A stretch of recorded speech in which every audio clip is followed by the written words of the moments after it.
Hari ini kita akan cerita tentang 5 tanaman yang sangat sesuai untuk ditanam untuk mereka yang baru belajar dan mula nak menanam. Dan yang pasti daripada 5 senarai tersebut bukanlah cili ataupun tomato ya. Pemilihan 5 tanaman ni yang sesuai untuk mereka yang baru mula nak menanam adalah berdasarkan betapa mudahnya untuk dia ditanam. Termasuklah kurang serangan penyakit. Kalau tengok cili ni bukanlah salah satu daripada yang list tersebut. Dan juga dalam masa yang sama kekerapan kita menggunakan. Kita tanam benda yang kita selalu guna. Faktor penting untuk mereka yang mula nak menanam. Tak guna kita tanam kalau kita jarang guna. So pokok yang pertama adalah pokok pandan. Pokok pandan ni dia adalah amat mudah ditanam. Kalau kita tengok ni dia pun tumbuh subur. Ini selepas saya pruning dan tengok dah start naik balik. Dan juga dia kurang penyakit. So far tak ada penyakit pokok pandan ni yang saya tanam dekat dekat Dusun Bandar ni. Dan kemudian juga dia selalu digunakan. Dia digunakan untuk perisa makanan, pewangi makanan, pewangi kereta. Kadang-kadang kita gunakan juga untuk hiasan hiasan hantaran pengantin. Dan kalau orang Bugis kalau pergi melawat kuburan, kita akan ambil daun pandan ni, kita gunting-gunting dan kita tabur dekat kubur sebagai pewangi. Kalau anda ada kegunaan lain yang anda tahu selain daripada yang saya sebutkan tadi, boleh share dekat komen. Saya juga ada tanda buat video pasal pokok pandan ni. Dalam video itu saya tunjukkan dari awal sampai akhir bagaimana cara menanam pandan sampailah saya dapat dalam bentuk yang sebesar ni. Kita pergi kepada pokok yang seterusnya. Pokok yang seterusnya adalah pokok serai. Kalau tengok ini adalah serai yang saya tanam seminggu lepas. Kalau tengok dah start tumbuh.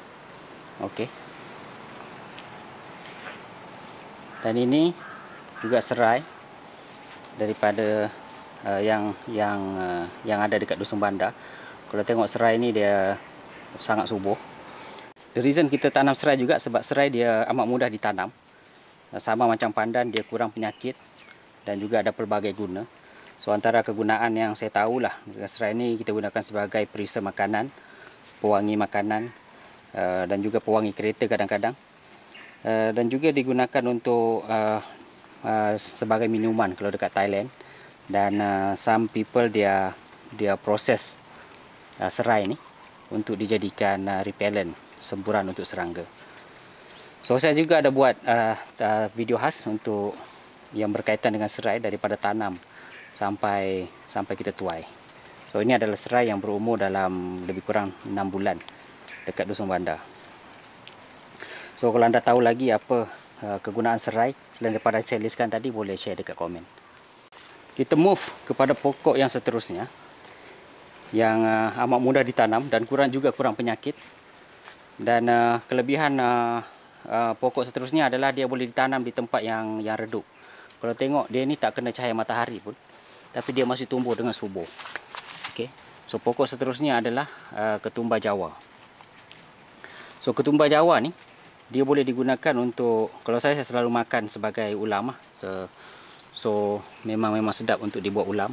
Cara tanam pun mudah, boleh tanam daripada biji benih dan juga mungkin boleh cabut dan terus tanam. Selain daripada tu dia kurang penyakit. The only penyakit yang saya nampak untuk ketumbar Jawa ni adalah dia penyakit kuning-kuning ni. Tapi tak banyak sangat, dia amat mudah untuk mengelakkan penyakit ni. Saya just cabut dan buang daun yang kuning. So selain daripada tu, untuk kegunaan dia selain daripada buat ulam, kalau dekat Thai juga digunakan untuk buat tom yum. Daun dia ni digunakan untuk buat tom yum. Dan ada tips yang mengatakan kita boleh minum menggunakan kita boleh rendam air ni dekat air panas, daun ni dekat air panas, dan kita minum untuk ubat sesama. Kalau anda tahu apa lagi kegunaan ketumbar Jawa ni, boleh share dekat komen. Pokok yang keempat yang saya recommend dan mudah ditanam dan kurang penyakit adalah pokok kemangi. So ini adalah lemon basil ataupun saya panggil kemangi Sabah. Benih saya ambil daripada Sabah. Dia amat mudah ditanam. So dia jenis tanam dan tinggal. Dia akan membesar macam ni, dia kurang penyakit. Kemudian nanti biji-biji dia ni akan jatuh dan anak-anak dia akan tumbuh semula. So sekali tanam tinggal dia akan sentiasa ada beranak pinak dekat situ. So kegunaan dia selalu saya makan sebagai ulam dan juga buat sambal tumbuk dengan tomato yang masam. Saya rasa itu je kegunaan yang saya tahu. Kalau mungkin anda tahu, sebab saya pun tak pandai masak, mungkin anda tahu ada kegunaan lain selain daripada ulam dan sambal, boleh share dekat komen ni. Mudah-mudahan ramai yang mendapat manfaat. Anda boleh juga boleh tanam kemangi yang lain, sama ada nak tanam kemangi Thailand yang warna ungu tu, ataupun kemangi Sabah ni. Spesies lain macam Italian Genovese saya tak recommend sebab dia consider sedikit susah ditanam berbanding dengan kemangi lokal. Kita move kepada pokok yang terakhir, pokok yang kelima yang saya recommend untuk orang yang baru mula nak tanam adalah pokok kucai. Okay, ini adalah dua kucai yang saya tanam, dua generasi kucai yang saya tanam daripada biji. Yang asal adalah yang dalam pasu ni, yang kedua adalah yang dekat bawah ni.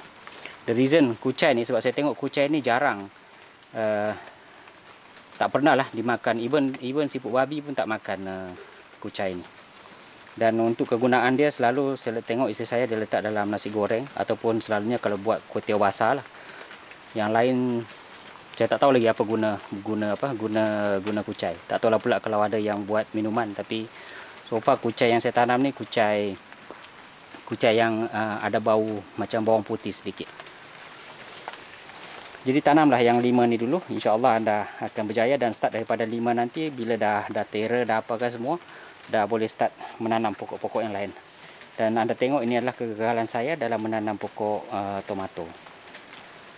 Selain daripada 5 ni, kalau anda ada cadangan lain lagi kepada orang yang baru mula nak menanam, mungkin boleh share dekat komen pokok apa lagi yang kita selalu guna dan yang paling penting adalah tahan penyakit dan mudah untuk ditanam.